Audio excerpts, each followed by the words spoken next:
I recognize Mr. Frost from Florida. Thank you, Mr. Chairman. First off, thank you so much for your service working at the IRS. Very important work.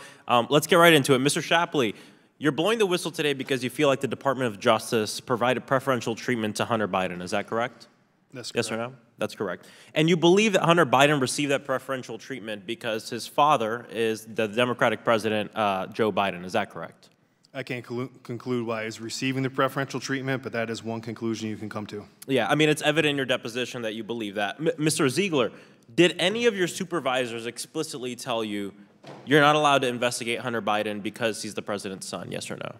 I was never told that. You were never told that, thank you. I mean, I know we're in your deposition, did you suggest that there's some larger conspiracy at play here, which is what my colleagues on the other side of the aisle would have us believe, that there's a two-tier justice system that privileges Democrats over Republicans. And that's what my colleagues are doing. They're using you and using your story and using your work to make this argument for themselves. And since January 6th, these Republicans and Trump have complained about a two-tier justice system, co-opting the language of the decades-long civil rights movement for Black lives and Black freedom, a movement that they actually are actively looking to eliminate. There is a two-tier justice system, but it's not about Democrats versus Republicans. This language, two-tier justice system, has a real history.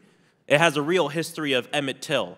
It has a real history with Breonna Taylor. It has a real history with George Floyd, the Central Park Five, Derek Diaz, a young man who was just an unarmed young man who was just killed in Central Florida not but a week ago.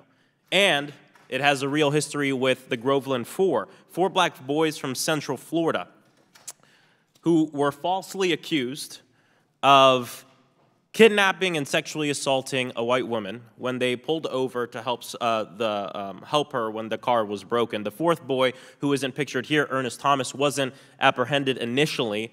He was actually shot to death in his sleep. A 100-person mob wanted to get their hands on the remaining 3 black boys and couldn't, and so they took it out on the predominantly black town, shooting residents, looting, setting fire to their homes. Charles Greenlee was sentenced to prison for life. He was 16 years old. Now, just a quick trigger warning here for Black death and trauma, but it's an important story to tell when we talk about the two-tier justice system. Because on the way back from the courthouse, the sheriff took it upon himself to shoot the 2 remaining individuals, Walter Irvin and Samuel Shepard. Walter Irvin actually ended up living because when he was shot, he played dead. But the other one was shot, killed, Samuel Shepard. They were both handcuffed, as you can see in the photo, and were shot to death. They all died in either prison or on parole as convicted criminals. And in 2021, 72 years later, a judge exonerated them, and the trial was considered a fraud. In closing, there is a two-tier justice system. It does exist, but it's not what my Republican colleagues want to say it is, using your story for that. It's not Republican versus Democrat. It's black, brown, and poor people versus everyone else. And I won't accept when Republican politicians look to appropriate the language of the movement for Black lives and civil rights to fit a political agenda to defend Donald Trump. This is the two-tier justice system. This is the two-tier justice system. And so we have to continue to fight for a world where this doesn't happen. This case about Hunter Biden is a case closed.